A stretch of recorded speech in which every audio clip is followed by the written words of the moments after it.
बेटा मैं आ गया। बाबूजी,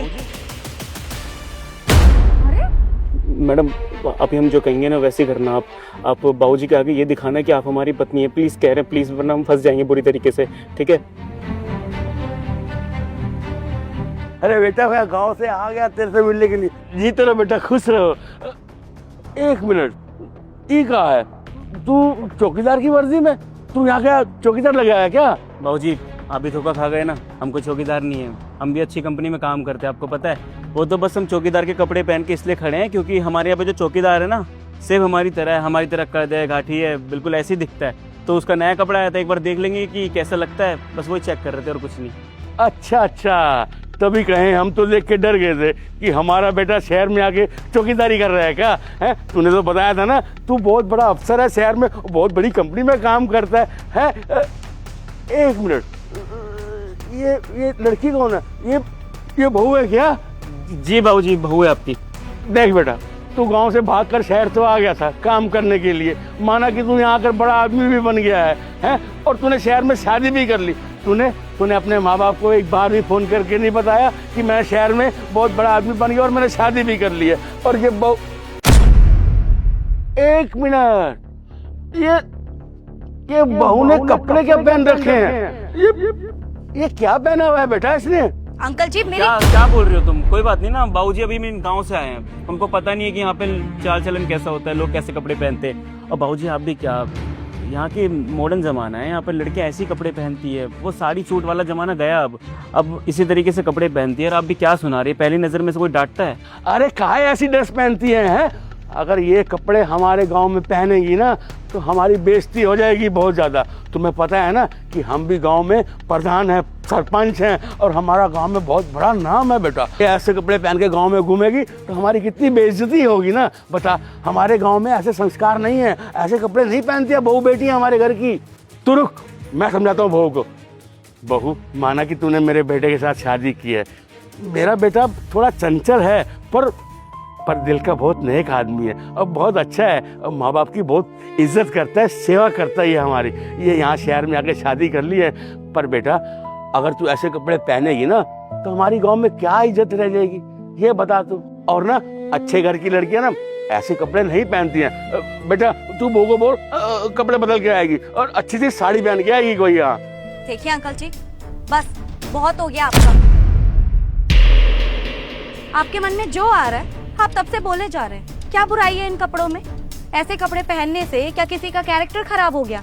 मेरे अंदर भी ना वही संस्कार है जो एक सूट और साड़ी पहनने वाली लड़की में होते हैं। मेरे कपड़ों में क्या बुराई है? आपके गांव में नहीं पहना जाता होगा, लेकिन ये शहर है, यहाँ पे लोग ना ऐसे ही कपड़े पहनते हैं। और ऐसा नहीं है कि शहर में सूट या साड़ी नहीं पहना जाता, जिसका जो मन करता है ना वो पहनता है, और कोई जजमेंट पास नहीं करता आपकी तरह। आप होते कौन है किसी को जज करने वाले? अगर किसी को सुधारना है ना तो अपने बेटे को सुधारिए, क्योंकि वो आपसे झूठ बोल रहा है। मैं इसकी कोई बीवी नहीं हूँ,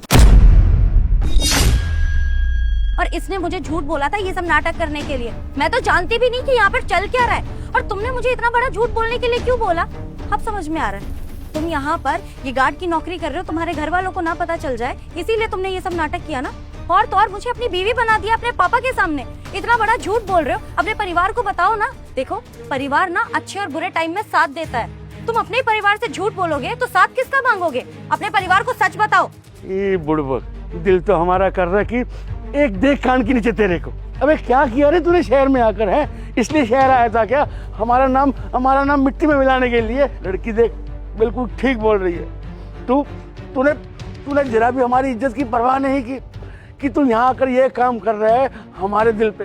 अरे गांव में तेरी माँ बैठी है, तेरी छोटी बहन बैठी है, तेरा भाई बैठा है, वो क्या सोचेगा तेरे बारे में? तू यहाँ आकर ये सब कुछ करेगा, और तुझे अपने बाप से झूठ बोलते हुए जरा भी शर्म नहीं आई क्या? बाबूजी झूठ बोलना पड़ा, क्या करते हम? अब गांव से यहाँ पर लड़ झगड़ के आ गए थे कि शादी करेंगे, अच्छा घर बसाएंगे, एक अच्छी लड़की मिली थी, लेकिन हमको नहीं पता था कि सब कोई पैसों का लालची होता है। हमारा सब कुछ दौलत वोलत लेके भाग गई वो, और किसके साथ? उसके ऑफिस में जो बंदा काम करता था। इसमें हमारी क्या गलती है? अब हम आपको ये बताएंगे कि हम जिस लड़की से ब्याह करके यहाँ पर बैठे हुए हैं वो लड़की हमें धोखा देके भाग गई, क्या समाज में आपका नाम रहेगा और क्या हमारा नाम रहेगा? हमने तो ये सोचा कि बस घर चलाने के लिए जो नौकरी मिले ना हम कर लेंगे, क्योंकि जहाँ पे हम काम करते थे ना वहाँ पर हमें फ्रॉड के केस में हमें जेल भेज दिया था। अब जेल वाला इंसान को कोई नौकरी तो देगा नहीं, कोई काम तो देगा नहीं, पैसे वैसे हमारे पास कुछ बचे ही नहीं थे, क्या करते फिर हम? आपको गाँव में कॉल करके बता तो सकते नहीं थे। हम सोच रहे थे कि आप हमसे गुस्सा रहेंगे तो कोई बात नहीं, हम आपसे कभी मिलेंगे नहीं। और घर चलाने के लिए हमें गार्ड की नौकरी मिली मैडम के यहाँ पर। अब घर चलाने के लिए हमें जो ठीक लगा बाबूजी हम वो कर रहे हैं। हमें ये लगा था कि आपसे मिलेंगे नहीं, हमारा कभी आंखें से सामना नहीं होगा, लेकिन अचानक आप आ गए तो मैडम से जो सही लगा हमने बोल दिया। देखिए, ये आप लोगों का आपस का मामला है, मैं इस चीज में बीच में पड़ना नहीं चाहती। अपने आप सॉर्ट करिए और दोबारा अपने घर वालों से ना झूठ मत बोलना। नमस्ते अंकल।